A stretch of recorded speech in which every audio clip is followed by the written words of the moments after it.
வணக்கம் சுப்பையா சார். உண்மை டிவில இருந்து நம்ம திருப்பரங்குன்றம் மலை சம்பந்தமான வழக்குகளை பத்தி உங்களுக்கு தெரிந்து அந்த உண்மையான விஷயங்களை வாங்கி இந்த மக்கள்கிட்ட உண்மை டிவி மூலமா கொண்டு போறதா நம்மளுடைய நோக்கம். கிட்டத்தட்ட இந்த திருப்பரங்குன்றம் மலை வந்து 100 வருஷத்துக்கு மேலா பல்வேறு வழக்குகளை சந்திச்சிருக்கு. 1920 இருந்து 31, 16, 2016, 17 இப்படி தற்சமயம் இப்ப நவம்பர் 2ஆம் தேதி வர உள்ள தீர்ப்பு பல்வேறு வழக்குகள் இருக்கு. இந்த வழக்குகளை ஒரு வழக்கறிஞரா நீங்க அந்த வழக்குகளை எப்படிலாம் அதுல இருக்க அந்த வழக்கினுடைய தன்மையை மக்கள் மத்தியில கொண்டு போறதுக்கான ஒரு முயற்சி, அது அது அந்த வழக்குகளை பத்தி நீங்க கொஞ்சம் சொன்னா ரொம்ப நல்லதா இருக்கும். டிவி நேயர்கள் அனைவருக்கும் வணக்கம். அதாவது இந்த திருப்பரங்குன்றம் மலை மதுரை மாவட்டத்துல இது வந்து நம்ம முருகப்பெருமானோட 6 படை வீடுகள்ல முதல் படை வீடு அப்படின்னு சொல்லி நம்ம இந்துக்கள் அதை வணங்கிட்டு இருக்கோம். அந்த திருப்பரங்குன்றம் மலையில முருகப்பெருமானோட கோவிலே வந்து ஒரு குடைவரை கோவிலா தான் இருக்கு. அந்த கர்ப்பகிரகம்ங்கிறது மலையில குடைவரை செய்யப்பட்டு அந்த சுவாமிகள் உருவங்களே வந்து மலையில இருந்து அந்த பாறையில புடைப்பிச்சிருப்பாங்களா தான் இருக்குது. அதனால நம்ம இந்துக்கள் வந்து அந்த மலையே தான் கோயிலா கும்பிடுறோம். அந்த கோவிலை பிரகாரம் சுத்தி வரணும் அப்படின்னு சொன்னா மலையை தான் சுத்தி வரணும். ஆமா, அது கொண்டு இருக்கிற குமரன் இருக்கும் இடம் என்ன சொல்ற விஷயங்கள் நீங்க சொன்ன அறுபடை வீடுகள் அப்படிதான். ஆமா, அது அந்த மாதிரி ஒரு அமைப்பு திருப்பரங்குன்றத்துல இருக்குது. இந்த முகலாயர்கள் ஆட்சி காலம், அப்புறம் ஆங்கிலேயர்கள் ஆட்சி காலம், இந்த காலகட்டத்தில் இந்துக்கள் வந்து நம்ம அடிமைகளா இருந்தோம். இந்த காலகட்டத்தில் அவங்க மாற்று மதத்தினால ஏற்பட்ட விஷயங்களால மேல அந்த மலைக்கு மேல ஒரு ஆக்கிரமிப்பு ஏற்படுது. அந்த கோவில் தேவஸ்தானம் வந்து 1920ஆவது வருஷத்துல ஒரு வழக்கு போடுறாங்க. என்னன்னா, திருப்பரங்குன்றம் மலை வந்து சுப்பிரமணிய சுவாமிக்கு பாத்தியப்பட்ட மலை. அதுல ஒரு நெல்லித்தோப்புங்கிற பகுதியில் ஒரு 33 சென்ட்லையும், அதற்கு மேல ஒரு உச்சியில ஒரு தர்காங்கிற ஒரு கட்டடமும் கட்டி இஸ்லாமியர்கள் ஆக்கிரமிப்பு பண்ணிருக்காங்க. இந்த மலை வந்து சுவாமிக்கு பாத்தியப்பட்ட மலைன்னு விளம்பரை செய்யணும். இந்த ஆக்கிரமிப்புகளை வந்து அவங்க வந்து நமக்கு வந்து சுவாதீன மீட்பு எடுத்து கொடுக்கணும் கோர்ட்டு அப்படின்னு சொல்லிட்டு ஒரு வழக்கு தாக்கல் பண்றாங்க. அந்த வழக்குல தர்கா தரப்புலையும் பிரதிவாதிகளா இருக்காங்க. தர்கா தரப்புல வந்து இல்ல இந்த மலை முழுவதும் எங்களுக்கு தான், முஸ்லீம்களுக்கு பாத்தியப்பட்டது அப்படின்னு சொல்லி வழக்காடுறாங்க. அந்த வழக்கு முழு விசாரணை அரசாங்கமும் அதுல பார்ட்டியா இருக்குது. விசாரணை 1923ஆவது வருஷத்துல ஒரு தீர்ப்பு வருது. அந்த தீர்ப்பு என்ன சொல்றதுன்னா, அந்த மலை முழுவதுமே சுப்பிரமணிய சுவாமிக்கு பாத்தியப்பட்டதுதான். ஆனா அதுல வந்து சில பகுதிகள் நம்ம கோவில் தரப்புல ஆக்கிரமிப்பு என்ன சொல்லியிருந்தாங்களோ அந்த பகுதிகள், அதாவது நெல்லித்தோப்புல ஒரு 33 சென்ட், நெல்லித்தோப்புல இருந்து மேல மலை உச்சிக்கு போற படிப்பாதை, தர்கா நோக்கி போற பாதை படி இருக்கு, அந்த பாதை, அது உச்சியில் தர்கா இருக்கிற தர்கா இருக்கிற இடம், இது எல்லாமே வந்து அவங்க இஸ்லாமியர்களுக்கு பாத்தியப்பட்டதா இருக்கு. அவங்களுக்கு வந்து அதாவது அட்வான்ஸ் பொசிஷன் அந்த முறையில, ஏன்னா நம்ம வந்து சட்ட காலத்திற்கு மேல அவங்கள வந்து இந்த ஆட்சியம் பண்ணாம விட்டுட்டோம் அப்படின்னு சொல்லி அவங்க எழுதுறாங்க. அந்த ஜட்ஜ்மெண்ட்ல அவங்க எழுதும்போது அந்த மலையோட இந்த நம்ம இந்துக்கள் அந்த மலையை வந்து எவ்வளவு ஒரு உணர்வுபூர்வமா வணங்குறோம் அப்படிங்கிறதையும் எழுதுறாங்க. அந்த தீர்ப்பு என்ன எழுதுறாங்கன்னா, இந்த மலையே வந்து ஒரு ஈஸ்வர வடிவமா இந்துக்கள் வந்து வணங்குறதாக எழுதுறாங்க. இது ஆன பிறகு, அதாவது முஸ்லிம்களோட வழக்கு, முஸ்லிம்களோட கோரிக்கை நிராகரிக்கப்படுது. நம்ம பகுதியில கோவிலோட கோரிக்கையில இந்த அந்த ஆக்கிரமிப்பு உள்ள பகுதி போக மீது எல்லாமே கோவிலுக்கு பார்த்தோம்னா விளம்புகை செய்யப்படுது. கோவிலுக்கு விளம்புகை செய்யப்பட்ட பகுதியில வந்து முஸ்லிம்கள் வந்து எந்தவித இடைஞ்சலும் செய்யக்கூடாதுன்னு தடை உத்தரவும் கொடுக்கப்படுது. தடை உத்தரவு அதாவது உறுத்து கட்டளைன்னு சொல்லுவாங்க. முஸ்லிம்கள் வந்து உயர் நீதிமன்றத்துல அப்பீல் தாக்கல் பண்றாங்க, மேல்முறையீடு. அந்த மேல்முறையீடுல என்ன ஆகுதுன்னா, இந்த சப்போர்ட் கொடுத்த தீர்ப்பு தவறானது. இந்த மலை வந்து எல்லாமே வந்து கவர்மெண்டோட ப்ராப்பர்ட்டிஸ் தான், அரசு சொத்து அப்படிங்கிற மாதிரி ஒரு தீர்ப்பு வருது உயர் நீதிமன்றத்துல. அந்த உயர் நீதிமன்ற தீர்ப்பை எதிர்த்து நம்ம கோவில் தரப்புல அப்பீல் போறாங்க. அந்த அப்பீல் வந்து அப்ப இருந்த பிரிவி கவுன்சில், அப்ப அந்த காலகட்டத்தில் உச்ச நீதிமன்றம் கிடையாது. ஆனா அந்த உச்ச நீதிமன்றத்துக்கு சைக்கோல அப்ப பிரிவி கவுன்சில் இருந்தது லண்டன்ல. அங்க வந்து கோவில் தரப்புல மேல்முறையீடு போறாங்க. இப்ப இதுல நம்ம முக்கியமா கவனிக்க வேண்டியது என்னன்னா, அரசாங்கத்துக்கு பாத்தியப்பட்டுன்னு சொன்ன பிறகு முஸ்லீம்கள் அதை ஆட்சேபனை பண்ணி அப்பீல் போகல. ஆனா அதை எது தர்கா தரப்புல அப்பீல் போகல, கோவில் தரப்புல தான் அப்பீல் போனோம். கோவில் தரப்புல போன அப்பீல் என்ன பண்ணாங்க, பிரிவி கவுன்சில்ல சப்போர்ட் சொன்னது சரிதான், உயர் நீதிமன்றம் தவறு பண்ணிருக்கு, அதனால சப்போர்ட் தீர்ப்பை அப்படி உறுதி பண்றோம் அப்படின்னு சொல்லிட்டு பிரிவி கவுன்சில்ல தீர்ப்பு கொடுத்தாங்க. இது வந்து தீர்ப்பு கொடுத்தாங்க. இந்த தீர்ப்புக்கு அப்புறம் வந்து அப்படியே சீரியஸ் இருந்துட்டு இருக்கான். இதுக்கு இடையில என்ன ஆச்சுன்னா, 1954 ஒரு அந்த பாறைகளை உடைக்கிறாங்க, மலையில் உள்ள பாறைகளை உடைக்கிறாங்க முஸ்லிம்ஸ் அப்படின்னு சொல்லிட்டு அது வந்து எங்களோட ஏற்கனவே எங்களுக்கு ஒருத்துக்கட்டில் இருக்குது. இது வந்து எங்களை வந்து மீறிய செயலா இருக்கு, உடைக்கக்கூடாது அப்படின்னு சொல்லிட்டு ஒரு சூட்டு கோயில் தரப்புல தாக்கல் பண்ணப்படுது. இந்த சூட்ல வந்து முஸ்லீம்ஸ் சொல்றாங்க, இல்ல எங்க பகுதியில தான் நாங்க இது பண்றோம், நாங்க பாறை உடைக்கலாம் அப்படின்னு சொல்றாங்க. இந்த அதுல என்ன, இந்த 33 சென்ட் அப்படின்னு சொல்லி இருக்கிறது வந்து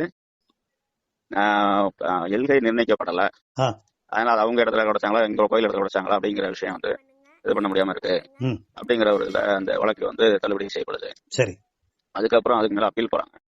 அந்த அப்பீல்ல வந்து என்ன பண்றாங்கன்னா, அப்பீல வந்து இபிஎல் அதாவது எக்ஸிகியூஷன் பெட்டிஷன் இதுல போடுங்க. அப்பீல் அந்த இது கொடுத்துறாங்க, பண்ணக்கூடாதுன்னு கொடுங்க. எக்ஸிகியூஷன் பெட்டிஷன் போடுங்க, போட்டு அதுல வந்து ஆணையரை நியமனம் பண்ணி அந்த இடத்தையும் இது பண்ணிக்கிறாங்க அப்படின்றாங்க. எல்கை குறிச்சுக்கலாம் அப்படின்னா அந்த எல்கை குறிக்கப்பட்ட இடத்துல வந்து அவங்க பண்ணலாம். ஆனா மற்ற இடத்துல பண்ணக்கூடாது. இருந்தாலும் அவங்களுக்கு மேல உள்ள பரப்பு தான் அவங்களுக்கு தீர்ப்பு. நம்ம லாஜிக்கலா பார்த்தோம்னா மேல உள்ள பாறையில மேல் பரப்பு தான் அவங்களுக்கு தீர்ப்பு. அவங்க பாறையை வந்து உடச்சலாம் எடுக்க முடியாது. அதனால வந்து அந்த உறுதிக்கட்டளை கொடுக்குறாங்க. அந்த பரப்பை பிக்ஸ் பண்ணிக்கிறதுக்கு ஆயிரம் நீங்க நியமிச்சுக்கிடுங்கன்றாங்க. சரி. இப்ப அதுல ஒரு முக்கியமான விஷயம் வந்து முடிவாது என்னன்னா, அந்த மலையோட ஒரு பகுதியை வந்து அவங்களுக்கு கொடுத்திருந்தாலும் அது மேற்பரப்பு மட்டும்தான். அவங்க அதுல கீழே வர முடியாது. அந்த பாறை முழுவதும், அதாவது அந்த மலை முழு மலை அந்த மேல் பரப்புல இருந்து கீழே அடியில வரைக்கும் மலை முழுவதும் எங்களுக்குன்னு சொல்ல முடியாது.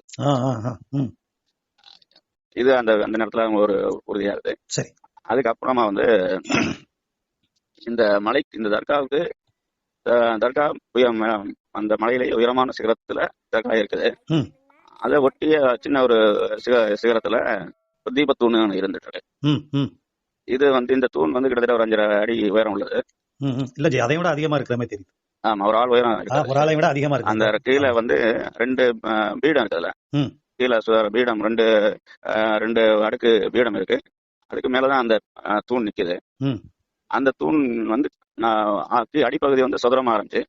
அதுக்கப்புறம் வந்து அது வந்து எண்கோணமா வருது, மேல திரும்ப சதுரமாகுது. அதுக்கு உச்சியில வரும்போது ரவுண்ட் ஆயிடுது. அதுல என்ன நடுவுல வந்து நம்ம பள்ளம் ரவுண்டா பள்ளம் இருக்கு, நம்ம ஆட்டு உரல் மாதிரி பள்ளம் இருக்கு. அதுக்கு நடுவுல வந்து நம்ம ஆட்டு உரலுக்கு இது இருக்கு இல்லையா, குளவிக்கல் போடுற மாதிரி பள்ளம், அப்படிதான் அந்த தூண்ல இருக்கு. இந்த தூணை பார்த்தாலே வந்து நமக்கு புரியும், இது வந்து தீபம் போடுற தூண் தான் அப்படிங்கிறது. அந்த மாதிரிலாம் தீப தூண் சொல்றாங்க அங்க மக்களுமே. இங்க இந்த கீழ இருந்து பார்க்கும்போது அந்த தூண் தெரியும். நம்ம திருப்பரங்குன்றத்துல கீழே இருந்து அந்த, அதாவது நம்ம அந்த பேருந்து நிலையம், போலீஸ் ஸ்டேஷன் இப்ப பாலம் கட்டிருக்காங்க, அந்த ஏரியாவில் என்ன பார்க்க ரொம்ப அழகா தெரியும் அந்த தூண். இந்த தூண்ல தான் வந்து பல ட்ரெடிஷனலா வந்து திருக்கார்த்திகை அப்போ தீபம் ஏற்றிட்டு இருக்காங்க, ஏற்றி இருந்திருக்காங்க. இப்ப வந்து ஏதோ காரணங்களால அது நிறுத்தப்பட்டிருக்கு. அதனால இந்த தூண்ல தீபம் ஏற்றணும் அப்படிங்கிறது 90s வந்து இது வந்து ஒரு கோரிக்கையா வருது மக்கள்கிட்ட இருந்து. இந்த தூண்ல தீபம் ஏற்றணும். ஏன்னா அது தீபம் ஏற்றணும் சொல்றாங்கன்னா, சுற்று வட்டாரத்துல பல கிராமங்களுக்கு அது தெரியும். ஆமா, இப்ப நம்ம இந்த மீன்வெளி இவங்க என்ன பண்ணிட்டு இருக்காங்கன்னா, கோவில்ல வந்து கோவில் மேல வந்து ஒரு மோட்ச தீபம் ஏற்றுறதுக்குன்னு ஒரு இடம் இருக்கு கோவில் கோபுரத்துக்கு. ஆமா, அந்த நம்ம இந்துக்கள் வந்து நம்ம வீட்டுல ஏதாவது அந்த மாதிரி மரணங்கள் ஏற்பட்டா அந்த ஆத்மா சாந்தி அடையக்காக அங்க ஒரு 30வது நாள் போய் அங்க மோட்ச தீபம் ஏற்றி வணங்குறதுங்கிறது நம்ம நடைமுறையில இருந்துகிட்டு இருக்க விஷயம். இந்த மோட்ச தீபம் ஏற்றுற இடத்து பக்கத்திலேயே ஒரு இதை கட்டி வச்சுட்டு அதுல கொண்டு கார்த்திகை தீபத்தையும் ஏத்துறாங்க கோயில இருந்து.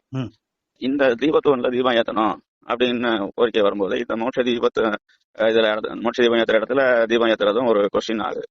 இது எப்படி அந்த இடத்துல நீங்க ஏத்துறீங்க, அது வந்து மோட்ச தீபம் ஏத்துறதுக்கான இடத்துல போய் மகா தீபம் ஏற்ற முடியுமா அப்படின்னு ஒரு கேள்வி எழுந்தது. அப்படியும் ஒரு கேள்வியும் மக்கள் மத்தியில வருது. இப்போ இந்த ஒரு தூண் இருக்கு, அதை பார்த்தாலே அது தீபம் ஏத்துறதான் தூண் தான். அது தீபம், அந்த தூண் அப்படின்னா நம்ம இது பழைய கால தூண், கல் தூண். இந்த தூண் எதற்காக, என்ன பர்பஸ்க்காக வச்சிருக்காங்க அப்படின்னா அது பார்த்தாலே தெரியுது தீபம் ஏத்துறதுக்கான ஏற்பாடுகள் இருக்குது. என்ன பண்ணிருக்காங்கன்னா, நேற்று கூட தமிழக அரசால என்ன பண்ணிருக்காங்க அப்படின்னா, பாலமுருகன் ஓய்வு பெற்ற வட்டாசையர் இவரை வச்சு ஒரு செய்தி கொடுக்குறாங்க. இது வந்து தீபம் ஏற்றக்கூடிய தூண் இல்லை, இது வந்து ஒரு நிலவை கல் அப்படின்னு சொல்றாங்க. எனக்கும் அதுல ஒரு சின்ன சந்தேகம் என்ன அப்படின்னா, நிலவைக்கல்ல வந்து நீங்க முதல்ல சொன்ன மாதிரி என்ன விடுவதற்கான ஒரு குழியோ திரி வைக்கிறதுக்கான ஒரு பகுதியோ இல்ல. நிலவைக்கல் அது எனக்கு தெரிஞ்ச ஒரு 7 அடி உயரம் இருக்குது. அப்ப நிலவைக்கல் 7 அடி உயரத்துக்கு வைப்பாங்களா அப்படின்னு ஒரு சந்தேகம் இருக்கு. அது கொஞ்சம் நீங்க சொன்னீங்கன்னா கொஞ்சம் நல்லா இருக்கும். அதுக்கப்புறம் இப்போ அந்த நவம்பர் மாச காலகட்டத்தில் நடந்த அந்த GR சுவாமிநாதன் அவங்களுடைய நீதியரசருடைய அந்த வழக்கத்தன்மை நீங்க ஒண்ணு விவரமா சொன்னா நல்லது. சரி, அதாவது இது வந்து அரசாங்கத்தோட இட்டுக்கட்டிய பொய் பிரச்சாரம். இந்த அளவைக்கல், நில அளவைக்கல்னு சொல்றது. ஒரு விஷயம் என்னன்னா, நில அளவைக்கல் அப்படின்றது வந்து ஒரு சர்வே ஃபீல்ட்ல அந்த சர்வே அந்த சர்வேனுடைய நிலத்தோட எல்கையில தான் நில அளவைக்கல்கள் இருக்கும். ஆமா, இந்த மலையை பொறுத்தவரைக்கும் இந்த பகுதிங்கிறது ஒரே சர்வே நம்பர்ல இருக்குது. அப்படி இருக்கும்போது இடையில வந்து நில அளவைக்கல் நடுவில் வர்றதுக்கு நடுவில் இடையில எங்க வர்றதுக்கு வாய்ப்பே இல்லை. அதுவும் போக இந்த நில அளவைக்கல்ல என்ன பண்ணுவாங்கன்னா, அதாவது அவங்க ஒரு ஆரோ மார்க் கண்டிப்பாக இருக்கும். கண்டிப்பாக ஆரோ மார்க் இருக்கும். அடுத்தால வந்து அவங்க இங்கிலீஷ் லெட்டர்ஸ் அடிச்சிருப்பாங்க. இருக்கும். ஆமா. அந்த மாதிரி ஆரோ மார்க்கோ அல்லது அந்த இங்கிலீஷ் லெட்டர்ஸ் ஏதாவது குறிப்பிடுற மாதிரி எதுவும் அந்த தீபத்தூண்ல கிடையாது.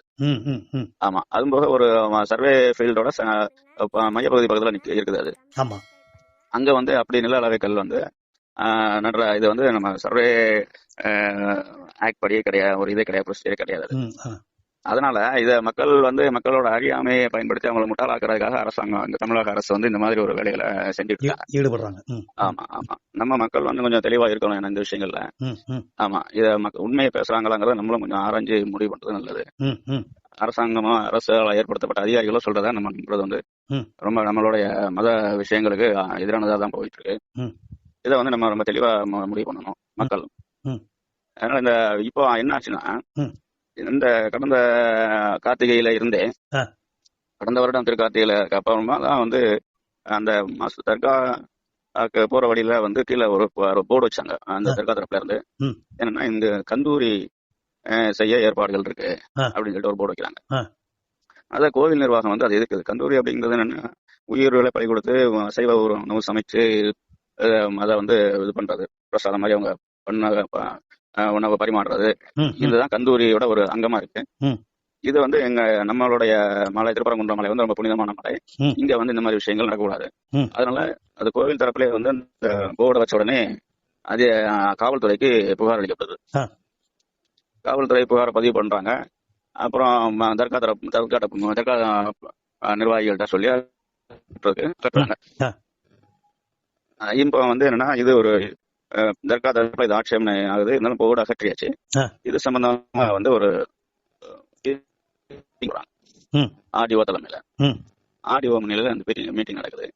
அந்த மீட்டிங்ல என்ன முடிவு பண்றாங்கன்னா, இப்படி வந்து பாரம்பரியமா இங்க வந்து இந்த கந்தூரி கொண்டாடப்பட்டது அப்படிங்கிறதுக்கு எந்த ஆதாரமும் இல்ல. வந்து அப்படி ஒரு உரிமைகள் இருந்தா அவங்க வந்து நீதிமன்றத்தை 2 தரப்புமே நீதிமன்றத்தை நாடி அதை இது பண்ணிக்கலாம் அப்படிங்கிற மாதிரி அந்த இதை முடிச்சிடறாங்க. பீஸ் கமிட்டியில முடிவு பண்றாங்க. ஆமா, அப்படின்னா அவங்க சிவில் கோர்ட் தான் போகணும் அப்படிங்கிற மாதிரி ஒரு பீஸ் கமிட்டியில முடிவாகுது. சரி.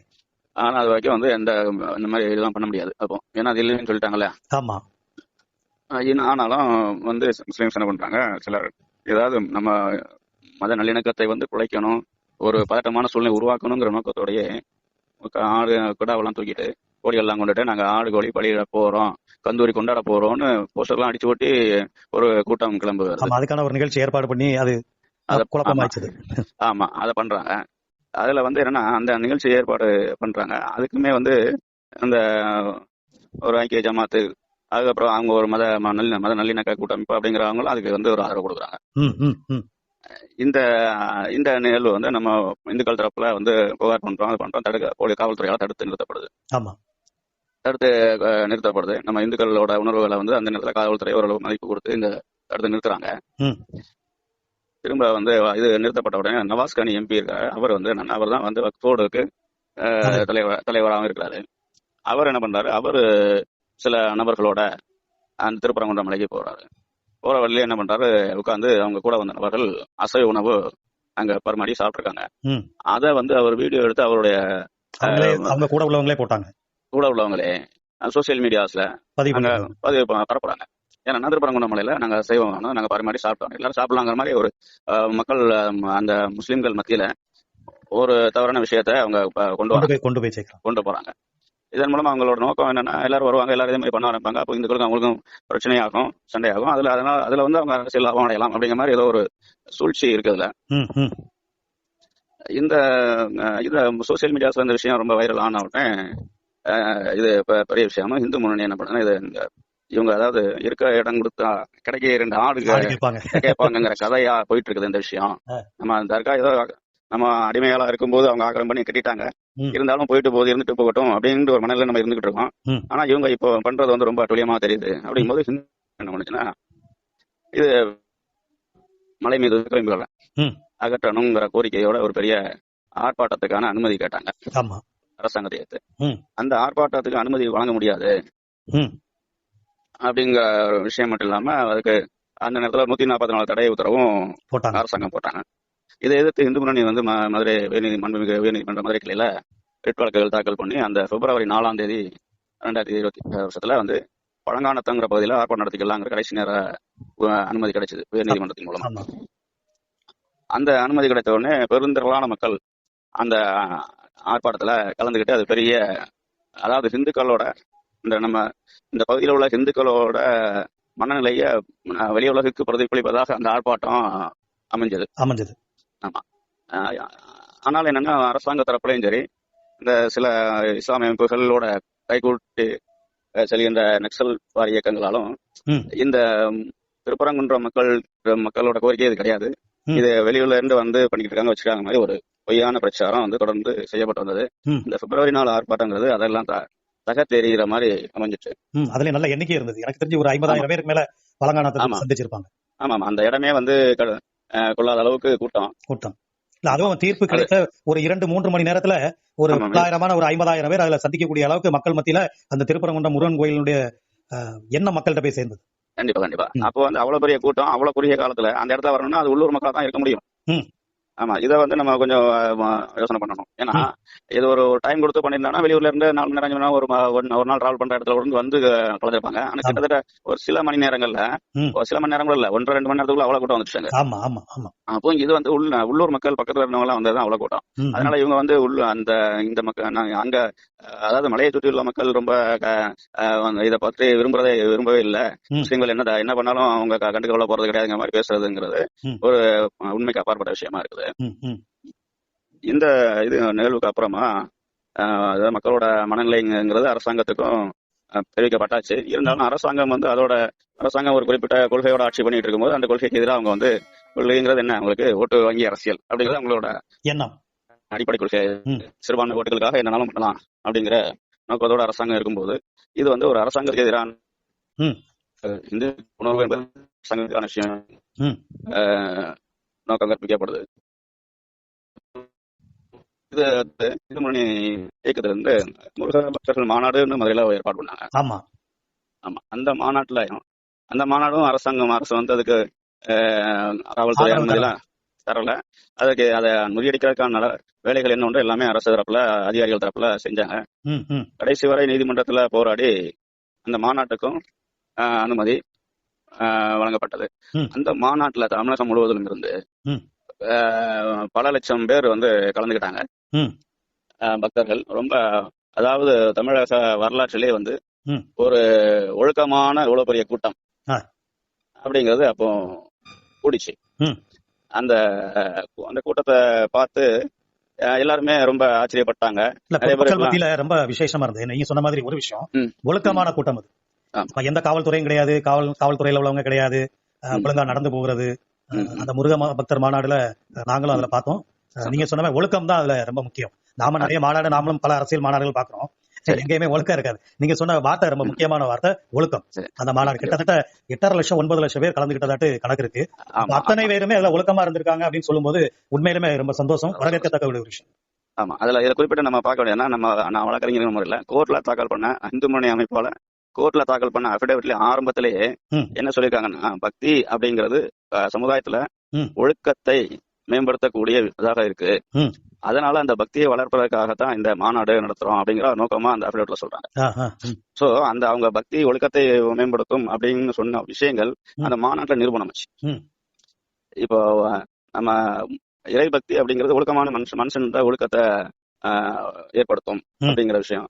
அதே மாதிரி நம்ம இப்போ நிறைய விஷயங்கள் கண்கூட நடக்குது. கடவுள் மறுப்பாளர்கள் எந்த இதுக்கும் போறாங்க, சமுதாயத்துல எந்த சட்டத்துக்கு எதிரான எந்த விஷயத்துக்கும் போறாங்க, எவ்வளவு பெரிய அப்பட்டமான பொய்யும் ரொம்ப ஈஸியா சொல்றாங்க. இதெல்லாம் கடவுள் மறுப்பாளர்களோட தன்மையா இருக்கு. ஆனா கடவுள் நம்பிக்கையாளர்கள் பக்தர்கள் வந்து ரொம்ப ஒழுக்கமா கரெக்டா நம்ம நேர்மை, நீதி, நியாயம் இந்த விஷயங்களை வந்து பக்தர்கள் கண்கூட கடைபிடிக்கிறாங்க. இதுவும் அந்த மாநாட்டுல வந்து நம்ம பார்த்தோம். இந்த மாநாடு நடக்கு. இந்த மீன்வாயில் என்ன பண்றாங்கன்னா, இந்த உயிர் பலி கொடுக்கறது, திருப்பரங்குன்ற மலை மேல உயிர் பலி கொடுக்கறது, அப்புறமா திருப்பரங்குன்ற மலையை வந்து சிலர் திட்டமிட்டே வந்து சிக்கந்தர் மலை அப்படின்னு அந்த பேரை வந்து அவங்க மாற்றம் செய்ய முயற்சிக்கிறாங்க. அந்த சிக்கந்தர் மலைன்னு ஒரு பேரை நடைமுறைக்கு கொண்டு வர முயற்சி பண்றாங்க. இந்த விஷயங்கள் நமக்கு நெருடலா இருக்கு. அது சம்பந்தமாக சில ரிட் வழக்குகள் தாக்கல் பண்ணப்படுது. 2 கோரிக்கை. ஒண்ணு வந்து திருப்பரங்குன்ற மலை வந்து அந்த பேரை தவிர வேற எந்த பேரை சொல்லியும் அப்படிங்கிறது. அதுக்கப்புறம் திருப்பரங்குன்ற மலை மீது எந்த உயிர் பலி கொடுக்கணும் நடத்தக்கூடாது. ஆமா, இந்த விஷயங்களை வந்து கோர்ட் வந்து உறுதி பண்ணணும் அப்படிங்கறது வழக்கோட கோரிக்கையா இருக்குது. இந்த வழக்குகள் விசாரணை வந்து நீதிபதிகள் அமர்வுல நடக்குது. ஏற்கனவே வந்து இஸ்லாமியர்களும் சில வழக்குகள் தாக்கல் பண்ணிருக்காங்க. என்ன தர்கா தரப்புல என்னன்னா, தர்கால வந்து சில அடிப்படை வசதிகள் செய்ய வேண்டியிருக்கு, அதுக்கு பெர்மிஷன் வேணும் அப்படிங்கிறது. தர்கால வந்து சில இது அதாவது இப்ப விரிவாக்க நடவடிக்கைகள் எடுக்கணும், எக்ஸ்பான்ஷன் இருக்கு அப்படின்லாம் 2 வழக்குகள் இருக்குது. அந்த வழக்குகளும் இதோட சேர்ந்து விசாரணை நடக்குது. இதுல வந்து தர்கா தரப்புல தாக்கல் செய்யப்பட்ட வழக்குகள் வந்து அதாவது ஒரு 2 நீதிபதியில ஒரு நீதிபதி எல்லா வழக்குகளையுமே தள்ளுபடி பண்ணணும்னு உத்தரவு பண்றாங்க. இன்னும் மற்றொரு நீதிபதி தர்கா தரப்புல தாக்கல் பண்ண வழக்குகளை தள்ளுபடி பண்றாங்க. அதே நேரத்துல இந்த திருப்பரங்குன்ற மலையை வந்து திருப்பரங்குன்ற மலைங்கிற பேர் தவிர மற்ற பேரை சொல்லி அழைக்க கூடாது என்ற கோரிக்கையும் உயிர் பலி கொடுக்க கூடாது என்ற கோரிக்கை கொண்ட ரிட் மனுக்களை அனுமதிக்கிறேன்னு சொல்லி உத்தரவு போடுறாங்க. இந்த மாறுபட்ட 2 நீதிபதிகள் உத்தரவு வந்ததுனால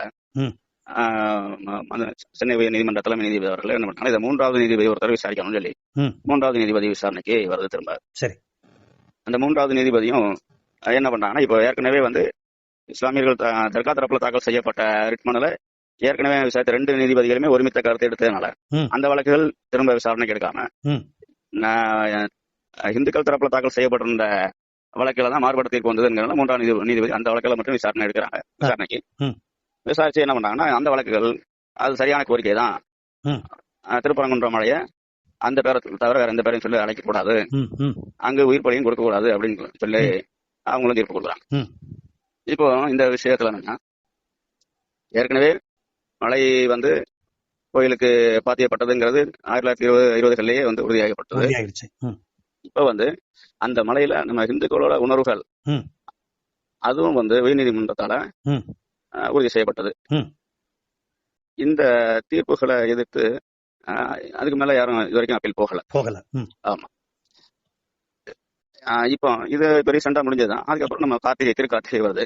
இந்த திருக்கார்த்திகை தீபத்தூண் சம்பந்தமா இதுக்கு முன்பாக ஏற்கனவே 1994 மாண்புமிகு சென்னை உயர் நீதிமன்றத்துல ஒரு ரிட் மனு தாக்கல் ஆயுது. அது விசாரணை 2 வருஷம் நடந்து 1996 அதுல தீர்ப்பாகுது. அந்த தீர்ப்புல என்ன சொல்றாங்கன்னா, தர்கா இருக்கிற இடத்துல இருந்து 15 மீட்டர் தள்ளி எந்த இடத்துலனாலும் தீபம் ஏற்றலாம். அந்த எங்க ஏத்துறதுங்கிறத, அதாவது அதை என்ன சொல்றாங்கன்னா, பக்தர்களோட உணர்வுகளுக்கு மதிப்பளிக்கும் வகையில அந்த இடத்த வந்து கோவில் நிர்வாகம், அறநிலையத்துறை அதிகாரிகளோட இதோட முடிவு பண்ணி செயல்முறை கொண்டு வரணும் அப்படிங்கிறது அந்த தீர்ப்போட சாராம்சம். இப்ப அந்த உத்தரவு வந்த பிறகு நம்ம இந்துக்கள் வந்து குறிப்பா இந்து மணி இயக்கம் வந்து வருஷம் தீபம் ஏற்றும் போதும் அந்த கோரிக்கையை நம்ம வைக்கிறோம். இந்த தீபத்தூண் ஒண்ணு அங்க இருக்கு, அந்த தூண் இருக்கிறதே தீபத்தூண் ஒண்ணு இருக்கிறதே தீபம் ஏற்றினதுக்கான ஆதாரம். அதனால அந்த இடத்துல தீபம் ஏற்றணும் அப்படிங்கறது வருஷம் நம்ம கோரிக்கையாவும் இந்து மணியோட கோரிக்கையா இருக்குது. இதற்கான பெருந்திரள் ஆர்ப்பாட்டங்கள்லாம் வருடந்தோறும் நடந்துகிட்டு இருக்கு. இந்த ஆர்ப்பாட்டங்கள் நடக்கிறது, இந்த ஆர்ப்பாட்டத்துக்கான அனுமதி கோரும்போது என்ன பண்றாங்கன்னா, பல வருஷங்கள்ல பீஸ் கமிட்டி மீட்டிங்கும் ஏற்பாடு பண்றாங்க. அந்த மாதிரி ஒரு பீஸ் கமிட்டி மீட்டிங் 96 உத்தரவுக்கு அப்புறமா 2005 நடக்கும்போது அதுல தர்கா தரப்புல கலந்து கொண்ட 2 ட்ரஸ்டிகள் என்ன சொல்றாங்கன்னா, உயர்நீதிமன்ற உத்தரவுப்படி தர்கா இடத்துல இருந்து 15 மீட்டர் தள்ளி எங்கேயும் தீபம் ஏற்றிக்கிறதுக்கு எங்களுக்கு ஆட்சேபனை இல்லைன்னு எழுதி கொடுக்குறாங்க. தர்கா தரப்புல அந்த பீஸ் கமிட்டி மீட்டிங்ல அந்த அவங்க தர்கா தரப்புல சொன்னதாக அந்த ரெக்கார்ட் பண்றாங்க ஆடியோ. அதுல 2 ட்ரஸ்டிஸ் கையெழுத்து போட்டிருக்காங்க. தர்கா தரப்புல இந்த ட்ரஸ்டிஸ் 2 பேர் கையெழுத்து போட்டிருக்காங்க. அந்த நிலை இருந்தா உடனே அதுக்கப்புறம் ஆடியோ என்ன பண்றாங்கன்னா, இந்த இதெல்லாம் வச்சு HRC டிபார்ட்மெண்ட்டுக்கு இப்படி இருக்கு, அதனால நீங்க வந்து முடிவு பண்ணுங்க அப்படின்னு சொல்லி அனுப்புறாங்க. இங்க கோவில் நிர்வாகத்துல இருந்து HRC கமிஷனருக்கு ஃபார்வர்ட் பண்றாங்க அதை அவங்களோட இது கேட்டு. ஆனா அதுக்கப்புறமா மேற்கொண்டு அரசாங்கத்தோட தலையீட்டினால அந்த பிரச்சனையில எந்த முன்னேற்றம் இல்லாம அப்படியே நிக்குது. இப்போ இதுலயுமே வந்து ஒரு பிரச்சனை நீண்ட கால பிரச்சனை இருந்துகிட்டு இருக்கு அப்படின்னு சொன்னா அதை வந்து எவ்வளவு சீக்கிரம் முடிவு கொண்டு வரணுமோ கொண்டு வர வேண்டியது அரசாங்கத்தோட கடமை. மக்களோட அமைதியான வாழ்வு அப்படிங்கிறது பிரச்சனைகளோட நடக்க உடனே தீர்க்கிறதா தான் இருக்குது. ஒரு பிரச்சனையை வந்து நீட்டிக்கிட்டே போறதுங்கிறது மக்களோட அமைதியான வாழ்வுக்கு ஒரு குந்தகமான விஷயமா இருக்கும். ஒரு அரசாங்கம் அதை செய்யக்கூடாது. மத்தவங்க அதை செஞ்சாலும் அரசாங்கம் அதை தடுக்கணும். ஆனா இந்த ஆட்சியாளரோட மனநிலை தமிழ்நாட்டுல இங்க பிரச்சனைகளை உருவாக்குறது, அதை அப்படியே லைவா வச்சுக்கிட்டே இருக்கிறது. இதன் மூலமா மக்களை ஒரு பதட்டத்திலே வைக்கிறது, அவங்கள வந்து ஆட்சியாளர்களுக்கு தேவைப்பட்ட நேரத்துல அந்த பிரச்சனைகளை வச்சு பயமுறுத்துறது, வழக்குகளை போடுறது, இந்த மாதிரி விஷயங்களுக்காகவே இந்த பிரச்சனைகளை வச்சிருக்காங்க அப்படி மாதிரி நமக்கு தோணுது. இப்ப அரசாங்கம் இந்த அந்த 2005 அப்புறமே அதை முடிச்சிருக்கலாம். ஏன்னா அப்பவுமே வந்து தர்காவும் வந்து ஆட்சி அமையலன்னு சொல்லிட்டாங்க. ஆமா. ஆனாலும் அந்த பிரச்சனையை வந்து நீடிக்கும் நோக்கத்தோட வந்து என்ன பண்றாங்கன்னா அதை அப்படியே அபண்டனா பண்றாங்க. அதுக்கப்புறமா வருஷம் போராட்டங்கள், கைதுகள், அதுக்கான வழக்கு நடந்துகிட்டே இருந்துட்டு இப்போ இது தொடர்ந்து நடக்கிறதுனால இப்போ ஏற்கனவே இந்த சமீபமா உயர்நீதிமன்ற உத்தரவுகள்லாம் வந்து நம்ம இந்துக்களோட உரிமையை நிலைநாட்டுற மாதிரி வந்ததுனால உயர்நீதிமன்றத்தில் உடனடியாக வழக்குகள் தீபம் ஏத்துற சம்பந்தமா தாக்கல் செய்யப்படுது. இந்த தீபத்தூண்ல அதாவது கோவில் நிர்வாகமே தீபம் ஏத்தணும். ஏன்னா இவங்க கடந்த 30 வருஷமா வந்து 1996 போட்ட உத்தரவை இன்னும் நடைமுறைப்படுத்தாம இருக்காங்க.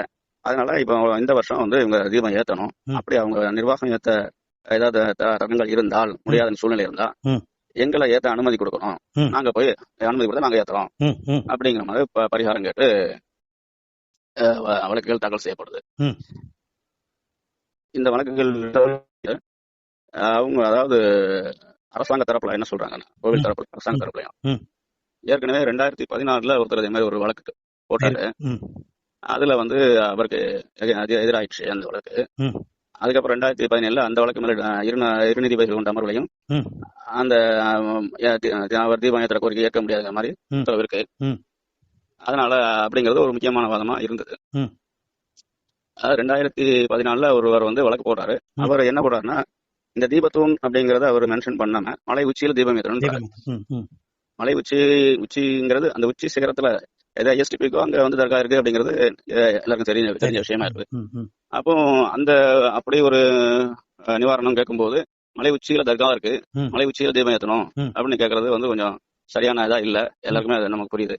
கோர்ட்டும் இந்த இதுல வந்து என்ன அப்படி கேட்கும்போது என்ன சொல்றாங்கன்னா, அவருக்கு இந்த வழக்கு தாக்கல் பண்றதுக்கு வந்து லோக்கல் ஸ்டாண்ட் இல்ல அப்படின்னு சொல்றாங்க. அடுத்தால வந்து என்ன பண்றாங்கன்னா, அவர் ஒரு அதாவது மோட்ச தீபம் ஏத்துற இடத்துல தீபம் ஏற்றுறதுங்கிறது ஆகமத்துக்கு எதிராக இருக்குன்னு சொல்றாரு.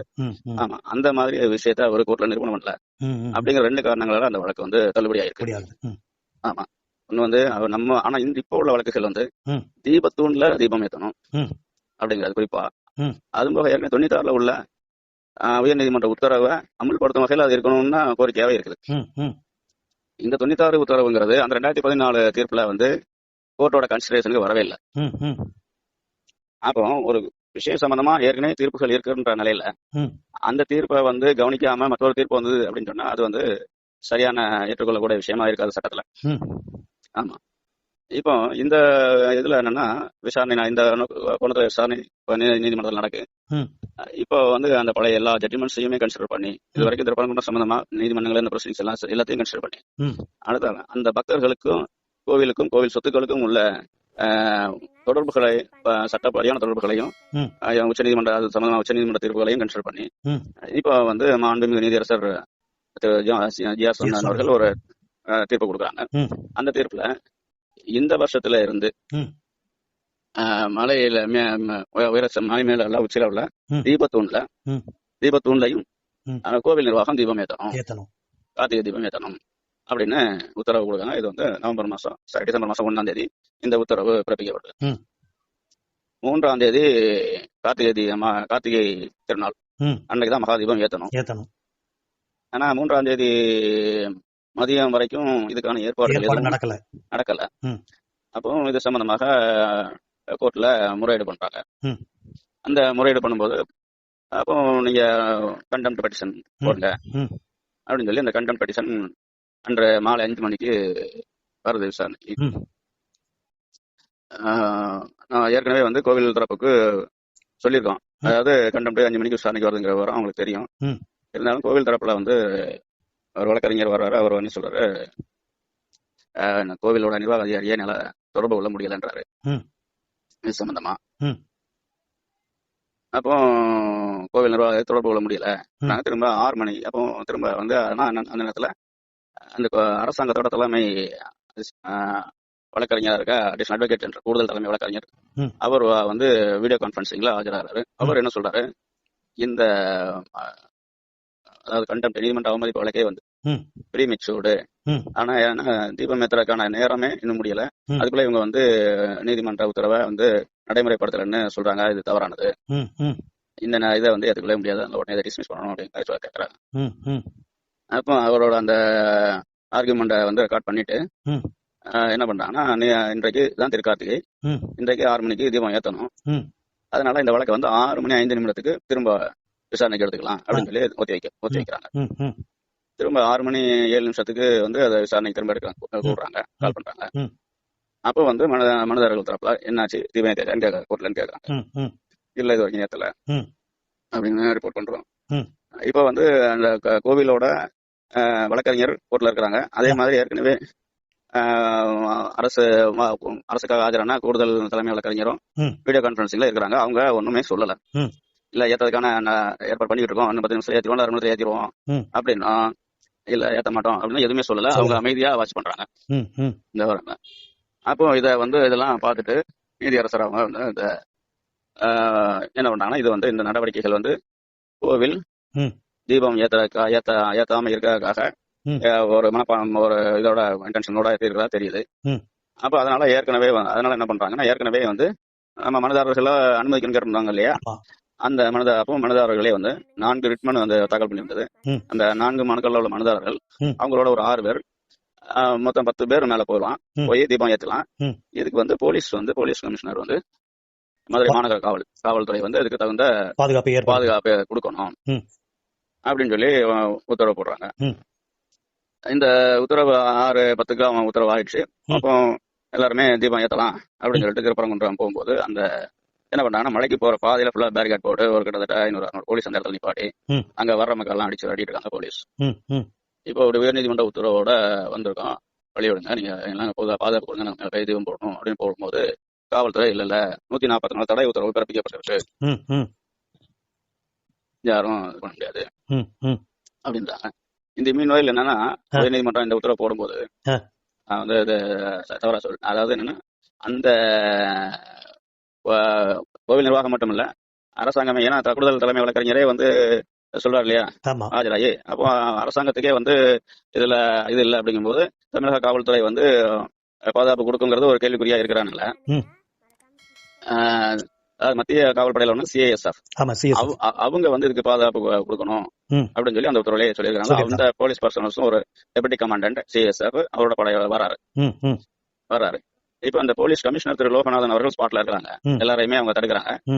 144 தடை உத்தரவு இருக்கு, அதனால யாரையும் அனுமதிக்க மாட்டோம் அப்படிங்கும்போது அவங்க ஒரு விவாதம், ஒரு கொஞ்சம் எல்லாருமே என்ன இப்படி பண்றீங்கன்னு கேட்கறாங்க. அப்போ நீங்க யார் போனாலும் சரி, ஈவன் சிஎஸ்எஃப் பர்சனல்ஸ் கூட நாங்க அரெஸ்ட் பண்ணிடுவோம் அப்படிங்கிற மாதிரி ஒரு பெரிய மிரட்டல் எடுக்கிறாங்க. இதனால ரொம்ப நேரமா நம்ம கோரிக்கைகளுக்கு கொஞ்சமா சேர்ப்பாங்கன்னு ஒரு முயற்சி பண்ணிட்டே இருக்கோம், முடியல. அப்படிங்கும்போது கடைசியில இந்துக்கள் வந்து சரி நாங்க கோர்ட்ல போய் முறையிட்டுக்கிறோம் அப்படின்ட்டு கலைஞ்சிடறாங்க. இந்த மறுநாள் திரும்ப அந்த வழக்கு விசாரணைக்கு வருது 4ஆம் தேதி. இதுக்கு இடையில என்ன பண்றாங்கன்னா, அரசு தரப்புல அந்த கண்டெம்ட்ல போட்ட உத்தரவு, சிஎஸ்எஃப் பாதுகாப்போட தீபம் போட்ட உத்தரவை எதிர்த்து மேல்முறையீடு இரு நீதிபதிகள் அமர்வுக்கு அவங்க அரசாங்கத்தோட கோரிக்கைனால மறுநாளே எடுத்துக் கொள்ளப்படுது. அந்த இரு நீதிபதிகள் அமர்வு வந்து அதை விசாரிச்சு கண்டெம்ட் நீதிமன்ற அவமதிப்பு மனுவில் போட்ட உத்தரவு சரியானதுதான். அதுல வந்து ஒன்னும் இன்டர்ஃபியர் பண்றதுக்கு ஒன்னும் இது இல்ல, ஆதாரங்கள் இல்ல. அதனால வந்து அரசாங்கத்தோட அப்பீல வந்து நாங்க தள்ளுபடி பண்றோம்னு சொல்லி உத்தரவு போடுறோம். தள்ளுபடி பண்ணிட்டாங்க. அதுக்கு தள்ளுபடி பண்ணதுக்கு அப்புறமா இந்த மீண்டும் நீதிமன்ற அவமதிப்பு வழக்கு விசாரணைக்கு வருது. அந்த வழக்குல என்ன பண்றாங்கன்னா, அந்த ஏற்கனவே வந்து அந்த வழக்கு வந்த உடனே அவர் கமிஷனர் ஆஃப் போலீஸ் லோகநாதன் வந்து விசில அப்பீர் ஆகும்னு சொல்லி சொல்றாங்க. அவரும் விசில அப்பீர் ஆகிறாரு. அவர்கிட்ட நீங்க எதுக்கு நேற்று அனுமதிக்கல தீபம் ஏற்றதுக்கு அப்படின்னு விவரம் கேட்கறாங்க. அவரு சில விஷயங்கள் சொல்றாரு. கோர்ட்டு அதை ஏற்றுக்கொள்ளக்கூடிய வகையில இல்ல. இந்த 144 தடை உத்தரவு போடப்பட்டது அப்படிங்கிற விவரமும் ஒரு நாளைக்கு வருது. 144 தடை உத்தரவு ஆணையர் வாங்கி பார்த்துட்டு கோர்ட் வந்து அதையும் பரிசீலனை பண்ணி அந்த தடை உத்தரவு வந்து இந்த நீதிமன்ற உத்தரவை நடைமுறைப்படுத்தாமல் தடுக்க வேண்டும் என்ற கட்ட நோக்கத்தோடையே அந்த உத்தரவு போடப்பட்டிருக்கு அப்படிங்கிற அடிப்படையில அந்த உத்தரவை வந்து போஸ்ட் பண்றாங்க. சரி, போஸ்ட் பண்ணிட்டு திரும்பவும் வந்து இந்த 4ஆம் தேதி மாலை மலையில தீபத்தூண்ல தீபம் ஏற்றலாம். அதுக்கு வந்து மனுதாரர்களுக்கு காவல் ஆணையர் லோகநாதன் அவர்களும் அவருடைய காவல்துறையும் பாதுகாப்பு கொடுத்து அதை வந்து தீபம் ஏற்றதை உறுதிப்படுத்தணும் அப்படின்னு சொல்லி உத்தரவு போடுறாங்க. இந்த உத்தரவோட தீபம் ஏற்றதுக்காக மனுதாரர்களும் மற்றவர்களும் அங்க போகும்போதும் இப்பவும் தடுத்து நிறுத்தப்படுறாங்க. அப்போ மனுதாரர்கள் அங்க வந்து டெபுட்டி கமிஷனர் இனிகோ அப்படிங்கிறவர் அங்க ஸ்பாட்ல இருக்காரு. அவர் வந்து இல்ல யாருக்கும் அனுமதி இல்லை, அரசாங்க தரப்புல நாங்க மேல்முறையீடு பண்றதுக்கான ஏற்பாடு நடந்துட்டு இருக்கு, யாருக்கும் அனுமதி இல்ல, போகக்கூடாது அப்படின்னு. அப்போ மாண்புமிகு உயர்நீதிமன்றம் வந்து காவல் ஆணையர் அவர்கள் பாதுகாப்பு கொடுக்கணும்னு சொல்லி போட்டு, ஆனா ஆணையர் ஸ்பாட்டுக்கே வரல. நேற்று அந்த இடத்துல இருந்தவர் இன்னைக்கு இல்ல. அதனால என்ன பண்றாங்கன்னா ஆணையர் வர சொல்லுங்க, ஆணையர் என்ன செய்ய போறாரோ அவர் சொல்லுங்க அப்படின்னு சொல்லி ஒரு கோரிக்கையை வச்சுட்டு காத்திருக்காங்க. அது ஒரு 7 மணில இருந்து 9 மணி வரைக்குமே அங்க வந்து உரிய ஏற்பாடுகளோடு கமிஷனர் வருவாரு அப்படின்னு சொல்லி காத்துட்டு இருக்காங்க. ஆனா அவர் டிசி சொன்ன மாதிரி அவர் வரவே இல்லை அந்த இடத்துக்கு 9 வரைக்கும். அப்போ டெபுட்டி கமிஷனர் அவர்கிட்ட நீங்கள் அது ஆணையர் தான் இப்படி சொல்லியிருக்காரு, அவர் வரமாட்டாரு அப்படிங்கிற எழுத்து மூலமாக எழுதி கொடுங்க, நாங்க வந்து நாளைக்கு கோர்ட்ல பாத்துக்கிறோம், கோர்ட்ல நாங்க இன்ஃபார்ம் பண்ணிடுறோம் அப்படின்னு சொல்லி சொல்லும்போது அதுவும் வந்து டெபுட்டி கமிஷனர் அவர்கள் வந்து அதெல்லாம் எழுதிலாம் கொடுக்க முடியாது அப்படின்னு மாதிரி இருக்காரு. நீங்க உங்களை வந்து இங்க உள்ள போக விட மாட்டோம் அப்படிங்கிறத ரொம்ப ஸ்டாப். இதனால நம்ம பக்தர்கள் எப்போதுமே வந்து சட்டத்தை மதிக்கிற குணம் உடையவங்க. இந்த காவல்துறை அதிகாரிகள் அவங்க தவறா பண்ணிக்கிட்டு இருந்தாலும் அவங்க வந்து ஒரு சட்டத்தின் மூலமா ஒரு அதிகாரத்துல இருக்கிறவங்க.